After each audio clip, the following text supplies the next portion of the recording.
দুটি পিস্তল সহ দুই যুবক আটক কাছাড় পুলিশের জালে। কাছাড় পুলিশের নিয়মিত তল্লাশি অভিযানে দুটি পিস্তল সহ দুই যুবককে আটক করা হয়েছে। অ্যাডিশনাল ক্রাইম রজত কুমার পাল জানান, কাছাড় জেলার ধলাখাল বিউপির সামনে নিয়মিত চেকিং চলাকালীন মিজোরাম দিক থেকে আসা একটি ব্রেজা গাড়ি যার নম্বর AS01 ET 2398 আটক করা হয়। পুলিশ গাড়িটি তল্লাশি চালে একটি 32mm পিস্তল ও একটি ম্যাগাজিন এবং 7.65mm পিস্তল ও একটি ম্যাগাজিনের পাশাপাশি 7.65mm এর 5 রাউন্ড তাজা গুলি উদ্ধার করা হয়। ঘটনায় আটক দুই যুবকের পরিচয় মারগাই হুজুয়েল মার, বয়স 26, বাড়ি মিজোরামের জোয়াকটুই ত্লাংনুইম এলাকায়, এবং লালখুমলিয়েং মার, বয়স 38, বাড়ি ইম্ফল ইস্ট জেলার লামা ভুটাংখাল।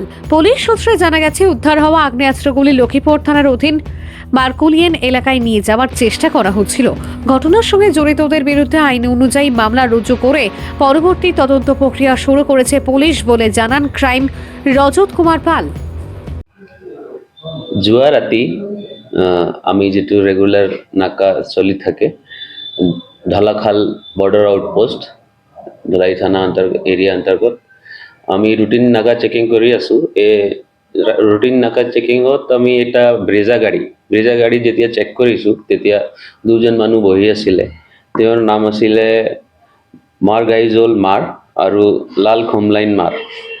একজন মাৰগাইজল মাৰ মানুহ আইজল পৰা বিলং কৰিছে আৰু লাল খুমলাইন মাৰ এইটো মণিপুৰৰ মানুহ আছে। এই দুজন যেতিয়া আমি গাড়ী সাৰ্চ কৰিলো তেতিয়া আমি দুই পিস্তল পালো। এক ওয়ান পিস্তল আছে 0.32 পিস্তল আৰু এক পিস্তল আছে 7.65mm পিস্তল আৰু লগতে 5 লাইভ ৰাউণ্ডো জব্দ হৈছে। তো এই দুইজন আমি এতিয়া আৰ্মছ এক্টত কেছত আণ্ডাৰত ভৰাইছো আৰু FIR ৰুজু হৈছে আৰু এতিয়া কাৰ্যবাহী চলি আছে। আমি ইন্টাৰোগেশ্যন কৰি আছো এই মানুহজন কিয় আহিছে, কি কাৰণে আহিছে, কি কৰিব আহিছে, কিবা কৰিব আহিছে নহলে বিক্ৰী কৰিব কাৰণে আহিছে, এইটো তদন্ত চলি আছে আৰু কিবা আমি যেতিয়া গম পাম আমি আপোনাক জনাই দিম। এতিয়ালৈকে তো এটাও মানে তথ্য একদম এভিডেন্স হোৱা নাই, কিন্তু আমি তদন্ত চলাই আছো। যদি কিবা পাম আমি আপোনালোকক জনাম।